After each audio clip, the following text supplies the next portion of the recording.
wasn't sure how to do this necessarily, so this is how I'm gonna do it. It's on my phone. I've got my poster pulled up here, so I would recommend you also pull up the poster so you know kind of what's going on. But all right, so our article, or I'm Carly, our article was How Wildfire Smoke Raises Infectious Disease Risk by me and Gwen. So some background information and relevance about this. So obviously global warming right now is a huge thing and it's increasing, and with the increase of global warming there's also an increase in wildfires, as you probably also know. But wildfires actually emit this thing called PM 2.5 particles. Now what those are tiny little particles that travel in the air. They are 2.5 microns in size or smaller. So an increase in these particles can be linked to a higher hazard ratio. Now, if you don't know what a hazard ratio is, so the hazard ratio in this experiment is the magnitude of the association between PM 2.5 particles and the probability of death. So included in the study were things like lower respiratory infections, stroke, COPD, lung cancer, and ischemic heart disease. And these were all the data was included into this thing called the Global Exposure Mortality Model, the GEMM. So if I ever bring it up, that's what it is. The GEMM is just linear data that shows the correlation between PM 2.5 particles and the mortality rates that are associated with them. And all of that was collected from 41 different cohorts from 16 different countries around the world. And one more thing that's important to note is the integrated exposure response. So what that is just pulling in indoor things that produce 2.5 particles, like secondhand smoking, firsthand smoking, and things like using solid fuels to cook.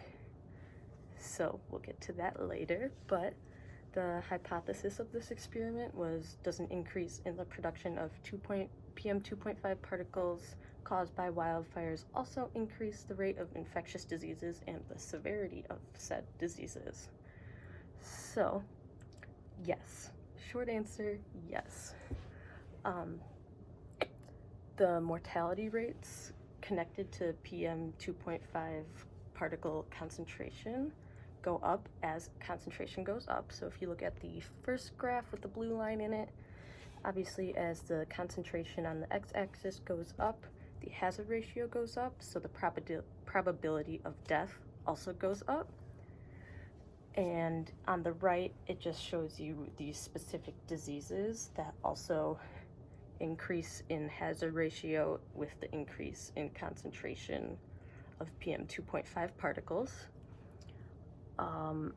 And as the GEMM, or just pretty much the deaths and stuff related to PM 2.5 particles increase, there's also an increase in the IER, which from the previous information, that's just things like secondhand smoking. So the diseases caused by secondhand smoking, firsthand smoking, stuff like that also get worse as PM 2.5 concentrations go up.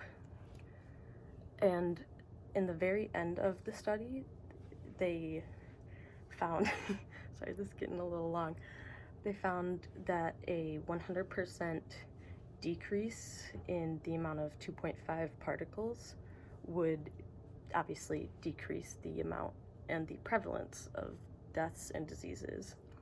So our connected article was kind of cool. It was household cooking with solid fuels contributes to ambient 2.5 air pollution and burden of diseases. I'm gonna move this for this.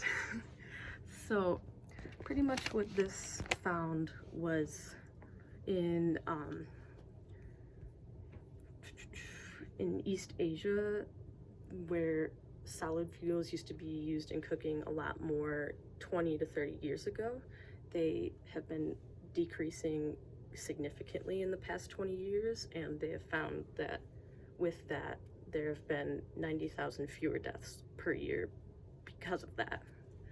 Some core concepts that we thought were, oh, okay, sorry, my phone almost powered off.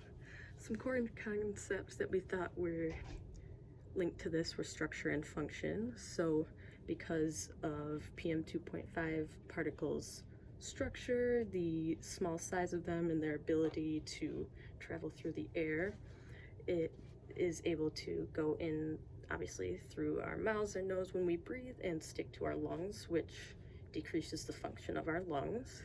We also saw systems in here because as you increase the concentration of particles, one change in an ecosystem, you see another change of the same ecosystem. So increase in the PM 2.5 particles obviously leads to more deaths, worse diseases, and more prevalence of diseases. Some future work that we thought could be done would be seeing if PM 2.5 particles are actually increasing over time. And since this data, this was kind of looking back, they collected all of this data from before the experiment, so we think it would be a good idea if they kept going with this data and kept collecting more data, maybe from more countries, and just seeing how PM 2.5 particles affect things in the long run.